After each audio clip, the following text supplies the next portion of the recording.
It's super fucking weird. I mean, I love how opposite we are and how we finally crossed that threshold eating mushrooms so we can be our own individual people and I can stop thinking you're my mini-me. Right. But you are like this quiet, reserved person that never breaks the ice. And I'm a loud, fat, obnoxious asshole. Like, we're both assholes, but I am loud and obnoxious. And I look at chicks and go, I bang them and I look away. And I have low standards. And you look at her super hot goddess chick, like you're supposed to be the closeted, oh shit, I would fucking stalk her, find out where she lives, break into her house and sniff her socks kind of creep. And instead you're like, holy shit, she's amazing, she's a 12 on my scale, I just want to hang out with her. Yeah. Like, what the fuck? My brain is wired all sorts of fuckered. No, it's like, it's against what most people would think. And that's, I mean, I obviously dig that. But yeah, I mean, I'm supposed to be fat and perverted and gross because I'm fat, perverted, and gross. But people probably just look at me and go, oh, what a creep. And like, I don't even fucking say anything or look at them. They probably just look at me and go, oh, he's got blood and whatever the fuck that is on his shirt. He's gross. He probably jerks off 6 times a day or some shit. And then they look at you and they go, that's a very attractive guy. He probably pulls in chicks all the time. And you're like, I would rather just be friends. Like, what the fuck? I'm just saying, like, you're a gentleman compared to me. And it's, I mean, you're supposed to be creepy too. Like, people are supposed to look at you and you're supposed to be the closet creep. And they look at me and I'm the obvious creep. And that's not how it works. Right. Fuck it. I don't know, man. You want to walk and talk while I take him out? Yeah, yeah, fuck it. Just the other day, me and Jared were kind of talking about it, and I was letting him know, like, man, I don't know what it is. I mean, no, not you. I totally know what it is. It's just that, you know, I'm not a man if I admit it, to other men especially. But, like, I'm telling him, like, even while I'm in the act, like, even while fucking chick is on me and everything. You're plowing? Yeah. What? Yeah, exactly. I'll just be sitting there thinking, like, huh, I wonder if I did my laundry today.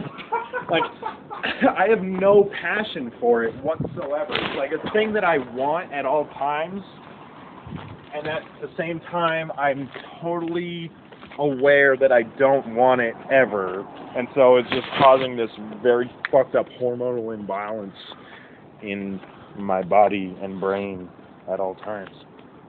Go.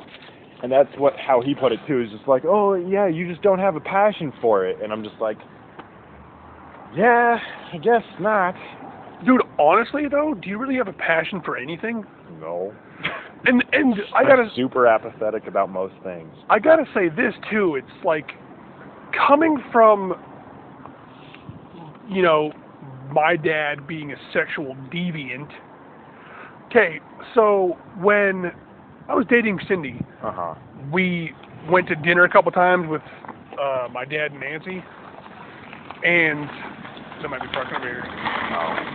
Okay. Yeah, they are. That's what I thought. Went to dinner a couple times with Dad and Nancy, and whenever Cindy was talking, my dad would be looking at her tits. And then when she'd look at him, he'd look up at her eyes, because he's a fucking perv. The first time I ever noticed this, we were in Chico, and this chick walked by. She was like an 8 or 9 in society standards. Right. And she was wearing all white. And this is Chico, so hot chicks everywhere. And we're walking, this is high school I'm in, and we both walk by her, and my dad he just fucking whips around hella quick just to look at her ass. It's completely 100, no, it's all good, man, you're good. It's 100% obvious. And I was so flabbergasted that I didn't even look. And it wasn't disgusted, I just thought it was hilarious. I'm telling Nancy, he's like, go ahead. But I mean, I was kidding, but I was like, what the fuck? And then having your brother, half-brother, for all purposes, your half-brother be arrested for fucking terrorist threats because some chick wouldn't send him nudes, and then have you be completely passionless, not only for, but during sex, is just a fucking conundrum. It's just, what the fuck? I don't know. And that I can't completely explain because I don't know where I could have gotten that at all. It's like sometimes I'm thinking like, okay, I'm like this, so I must have gotten that from my mom's side of the family, or like, oh, I'm like this, that must be from my dad, or oh, I'm not like this, so I definitely didn't get it from this side. But it's like nothing but sexual deviance on my mom's side of the family. My dad was also a total fucking player. So I'm over here like, this must have just been learned. Like, this is just self-conditioning. I went without it for so long, and then the experiences I did have were not that great. So now I'm just completely just like, You know what? That's the thing that people do. In the same vein, I mean, it's almost been a year since I've had any, and I'm not really that bummed out about it. But it's weird because every chick I've ever had has been a freak in some way. So, Chanel, dude, I mean, she was my first, and she turned out to be a freak. And then, who was next? I don't know. I could probably remember if I was thinking harder. Right. But for the most part, they've all been freaks. And I don't know. I used to feel bad for Cracky because Cracky always got like these missionary only, just lay there kind of people, like you do all the work kind of chicks. And I was like, I felt bad, like it was a genuine concern, like, oh man, we gotta raise awareness that there are dudes out there not experiencing freaks. And I've experienced, and it sucks for Christina because I've experienced freaks. I've been through all that shit. So then when she's like, oh, I want you to try shit with me, I'm like, I've kind of done it all for the most part. I mean, I've never had 2 chicks, but I've gotten pretty close. But I don't know. I mean, as much porn stars I know, I don't really care about it that much. It's like, if I feel like shit, I'll do it. Right, just a quick fix. Yeah, I don't know, man. I think it's just a genetic of a man kind of thing, and I don't want to use it as a cop-out. Come on! Come here! Riot! Come here! He's getting spanked. 3 repeats. 1! That's... Yeah, when I count, he listens, though. It's weird. Come here!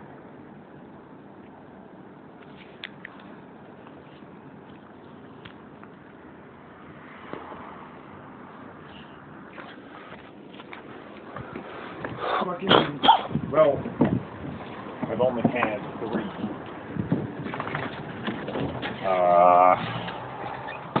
And the first one... Yeah, you had a MILF, though. Yeah, and honestly, that was the only good one. No! That was the only one that I can look back on and be like, yeah, if they were all like that, maybe I'd have more passion for it. Like, the first one, sucked because it was my first time, so I sucked, and I knew I sucked the whole time. Also, she sucked because she was just laying there and make you do all the work kind. So it was all around shitty. Then Sam, it was like, I had so much built up, like in my head, like, oh, it's gonna be so great. I've been working for this shit for so long. So that when it was finally happened, it was kind of like I froze up, just like, oh, this is actually happening. And so like, I fucking just didn't commit to it. And she started being herself in the process. So that just made me that much less into it. Bigfoot theory, dude. So that was all shitty. But I don't think it would have been shitty if we were actually both committed to it. It's just that just a lot of fucking head games went into that one. But the MILF, though, 100%, it's like, that one, I know I earned it, and I know that, like, in the process of it, it was fucking great, It was scandalous. It was fucking awesome. And oh, why did I ever? I'm dumb. Bigfoot theory. Because I could have kept on having that. I know. But I chose Sam over her. Bigfoot theory. Yes. So, I mean, I don't even know if this is a thing. I feel like I coined it. I've never heard anybody else say it. But, Bigfoot theory, in essence, is, would you rather have somebody catch a Bigfoot and learn about everything, well, I mean, dead or alive, but you'd obviously get different answers in both scenarios, but would you rather have the mystery of Bigfoot stay alive or have somebody capture it and you get to learn everything? So with Sam, you were chasing Bigfoot, and it was more of a thrill because it was the unknown. Mm-hmm. And then once you had it, it was like, oh, this isn't as cool as I thought it was going to be. Right. And also, like I said, So the chase became more important than something you already had with the milk. Mm-hmm. Yeah, that's a good way of putting it, for sure. Yeah, I just wish that I committed to it.